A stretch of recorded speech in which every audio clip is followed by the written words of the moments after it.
తీసుకోండి అని empowered committee చెప్పిన తర్వాత కూడా ఇప్పటికీ ఉలకకుండా పలకకుండా ఉన్నది కేంద్ర ప్రభుత్వం. మరి ఈరోజు ఈ విషయంలోనన్నా నేషనల్ హెరాల్డ్ విషయంలోనన్నా స్పందిస్తారో లేదో మేము కూడా చూస్తాం. ఒక నెల రోజులు ఎదురు చూస్తాం.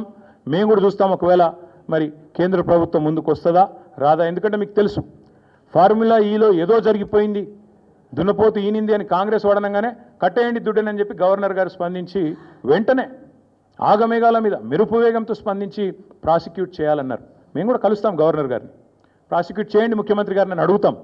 తప్పకుండా ముఖ్యమంత్రి గారు ప్రాసిక్యూట్ కావాల్సిందే, ఆయన ప్రజాక్షేత్రంలో దోషిగా నిలబడవలసిందే, చేసిన తప్పులకు తప్పకుండా శిక్ష అనుభవించాల్సిందే. అట్లాగే ఇంకొక మాట కూడా చెప్తా ఉన్నాం, ఒకవేళ కేంద్ర ప్రభుత్వం కూడా స్పందించక బీజేపీ కూడా ఒక రక్షణ కవచం మాదిరిగా ఏదైతే ఇన్ని రోజులు రేవంత్ రెడ్డి గారిని కాపాడుతూ వస్తున్నదో మరి తప్పకుండా ఒకవేళ వారు స్పందించకపోతే నెల రోజుల తర్వాత పార్టీలో మేము కూడా కూర్చుని కార్యాచరణ ఏం చేయాలో తీసుకుంటాం.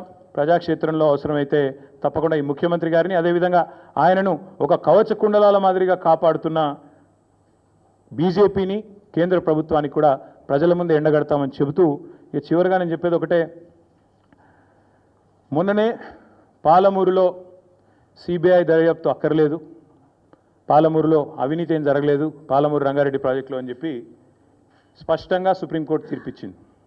ఇంకొక వైపు సొంత పార్టీ ఎమ్మెల్యేలు 30% కమిషన్లు లేనిదే ఇక్కడ ఏ పని జరగదు అని సొంత పార్టీ ఎమ్మెల్యేలే కుండలు బద్దలు కొడుతున్నారు. అట్లాగే సొంత మంత్రులు క్యాబినెట్ సహచరులు స్పష్టంగా చెప్తున్నారు, మా మంత్రులు పైసలు తీసుకుంటారు లేదా ఫైళ్ళు కదలై అని చెప్పి పాపం నిజాయితీగా ఒప్పుకుంటున్నారు. ఇంకోవైపు సొంత మామ, పిల్లనిచ్చిన మామ, కాళేశ్వరంలో అవినీతి ఎక్కడిది మన్నెక్కడిది, 1,00,000 కోట్ల ప్రాజెక్టులో 94,000 కోట్లు ఖర్చు అయితే అలా 1,00,000 కోట్ల కుంభకోణం అని ఎట్లా అంటారు, ఇది అసంబద్ధం అని చెప్పి సొంత పిల్లనిచ్చిన మామ చెప్తా ఉన్నారు. కాబట్టి ఫ్రస్ట్రేషన్లో రేవంత్ రెడ్డి గారు ఏవేవో చేస్తుంటారు, ఏవేవో లీకులు ఇచ్చి ఏదో రకంగా మీడియా మేనేజ్మెంట్ చేసి నేషనల్ హెరాల్డ్ కేసులో ఛార్జ్షీట్లో పేరు వచ్చిన కొన్ని పత్రికలు అయితే రాయలేదు. మాకు చాలా ఆశ్చర్యంగా ఉంది, ఎంత బాగా కవర్ చేసుకుంటూ వస్తున్నారంటే రేవంత్ రెడ్డి గారిని, చాలా ఆశ్చర్యంగా ఉంది. ఇట్లా కూడా చేయొచ్చా అని. అంటే ఇంత పెద్ద కేసులో ఇంత పెద్ద మ్యాటర్ వస్తే ఒక ముఖ్యమంత్రి పేరు వస్తే ఇదే కేసీఆర్ గారి పేరుంటే రాకపోదురా?